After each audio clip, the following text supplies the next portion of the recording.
Welcome back to the not televised revolution. It's just one big club and you ain't in it. The Democrats are working with the Republicans. Bipartisan is always bad news, but that's not how mainstream media will cover it. So I'm gonna cover a story, and first I'm gonna show you what mainstream media has to say about it. And who better to make fun of first than Fox Business? This should be exciting.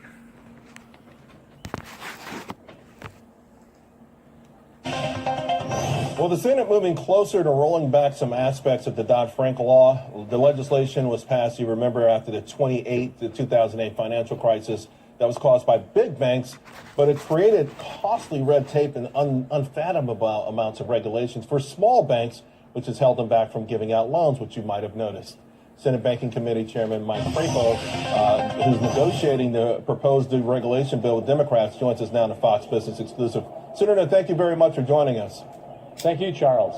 This is an amazing feat that it's one of these rare issues where there's a tremendous amount of bipartisan support. There's no doubt about it that Dodd-Frank really destroyed community banks and, by extension, Main Street America, right?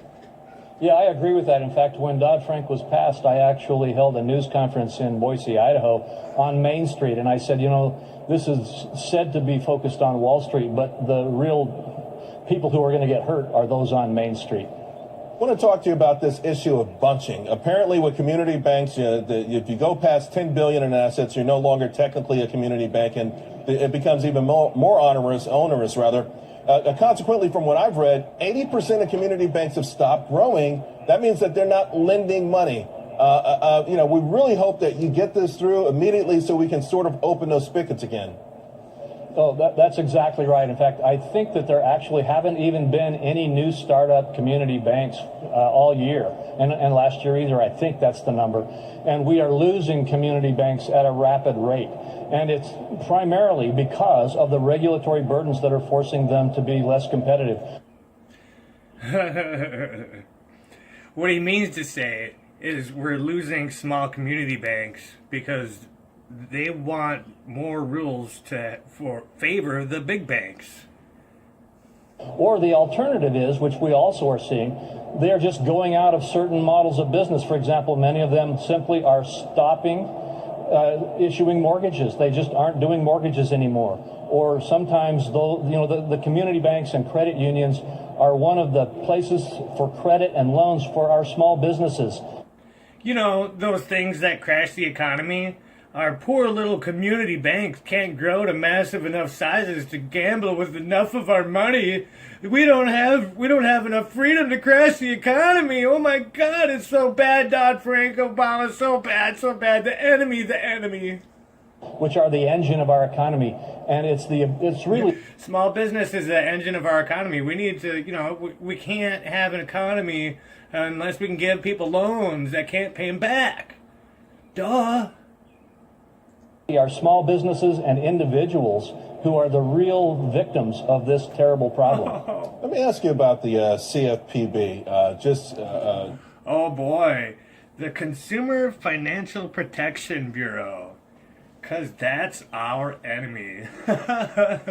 Oh my God. Here we go. I got that ready. The Consumer Financial Protection Bureau is a U.S. government agency that makes sure banks, lenders, and other financial companies treat you fairly. Submit a complaint, get answers to money questions. Yeah, standing up for you. And let's see, yeah, that's a pain in the butt for the banks.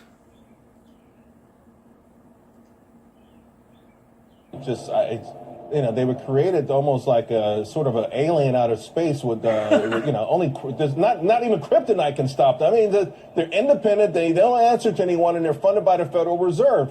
How do you dismantle that so we can get some real accountability? Well, unfortunately, this bill does not dismantle or correct a lot of the problems with the CFPB. I would love to have done that. But as you indicated at the beginning, this is a bipartisan bill. It's a bill that achieves the doable in this Congress, and that's a lot. It does a tremendous amount of really good things. We were able to work on a few items that touched the CFPB lightly, but the battle over whether to and how to fix the CFPB is one that is still to come. Well, don't worry, they'll keep fighting against us. Tell you, I can thank you for so many millions of Americans out there in the heartland and Main Street America. They want a loan. They want to start a business. After your work is done, they'll be able to do it. Senator Crapo, thank you very much. Thank you so much. Appreciate it. Wow. That's just insane. I gotta tell you, that's just insane. And I have more pages ready, and I'll show you exactly what is going on here. So here are the changes that they want to make, and I'm gonna roll you right through.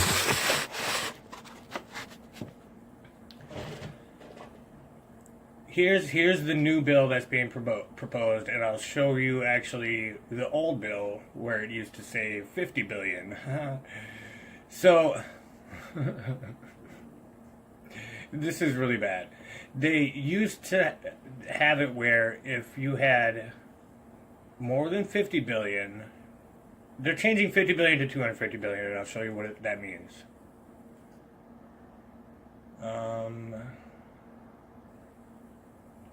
Once a bank has, this is the old bill, yep.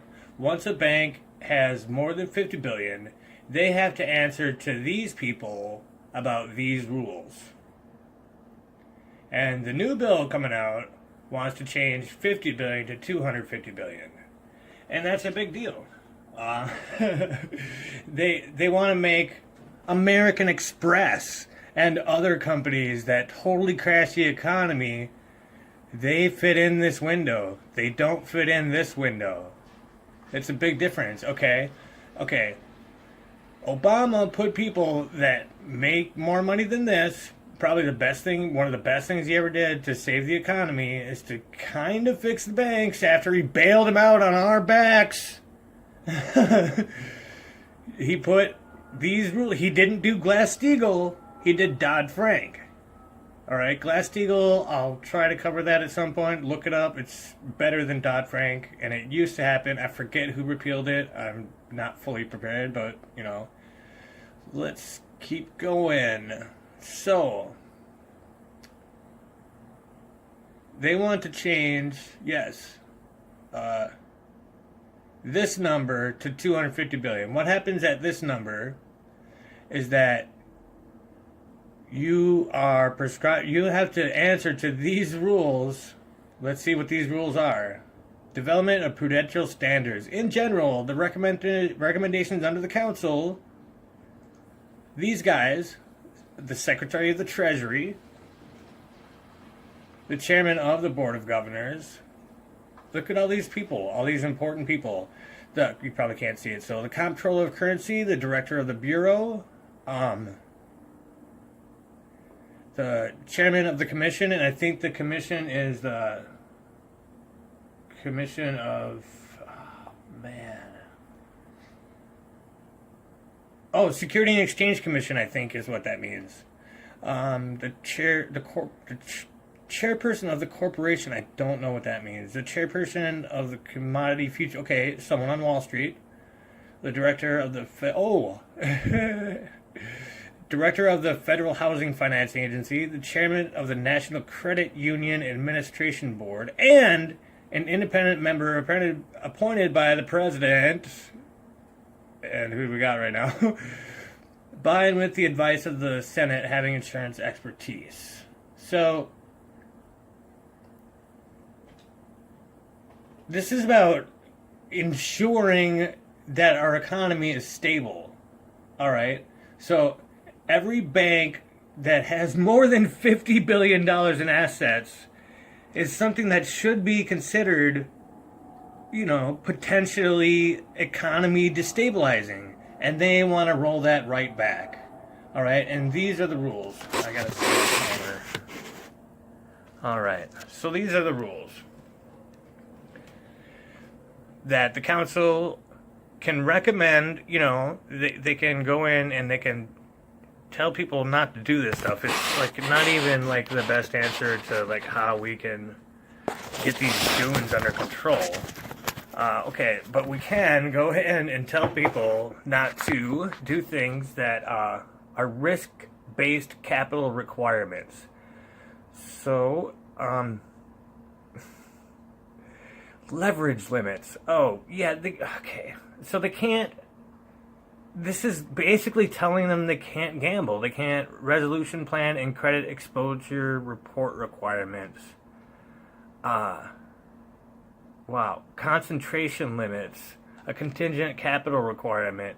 So they have to... Okay, these rules say that you have to have a contingent capital requirement. You got to be able to back up what you hand out.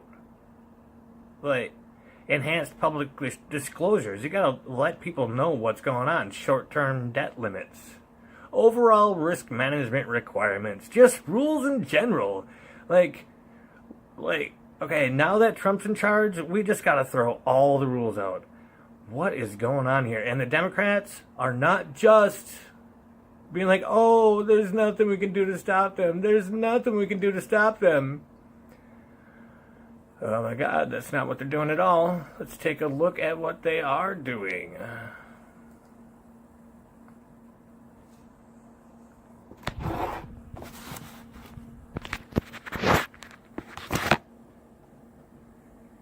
And here they are. List of shame. The Democrats that just voted to roll back Wall Street reforms enacted after the 2008 financial crash. Look at all those Democrats. Now, you notice Chuck Schumer's name isn't there because he voted against it.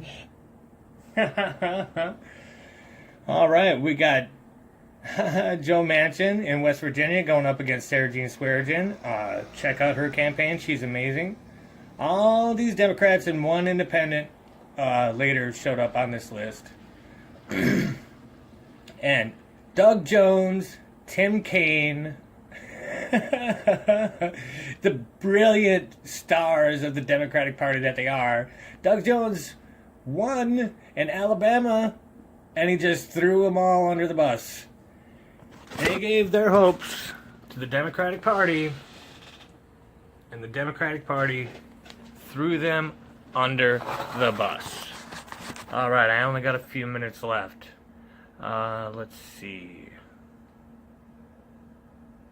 I'll show you why they might have done that. Why, perhaps, did these Democrats throw people under the bus?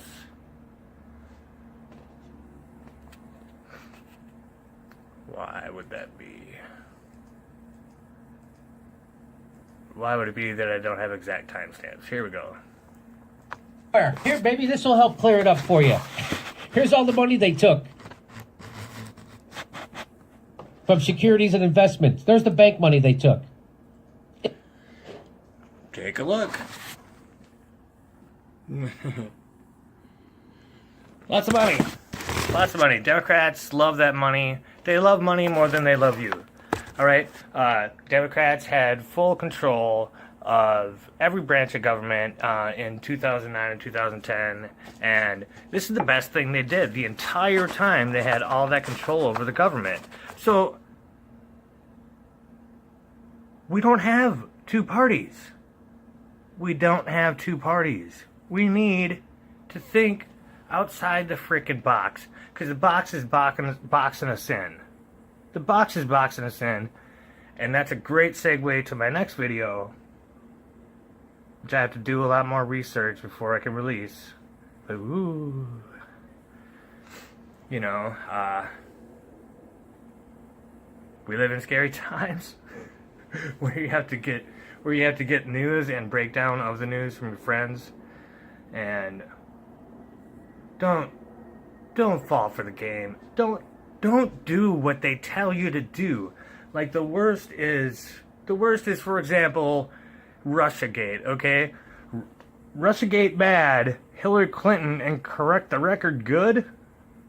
Okay, so we have proof that 13 people put out goofy memes and they lived in Russia, but we also have solid proof and probably W-2s of people being paid by Hillary Clinton to go out and troll people. So trolling is good if Hillary does it, but oh my God. That's why I'm not a big fan of Russiagate. I'll do videos when I do them. I'll do what I can. I'll get technology when I get it. I'm a renegade like that. Thanks for watching. I'll see you around.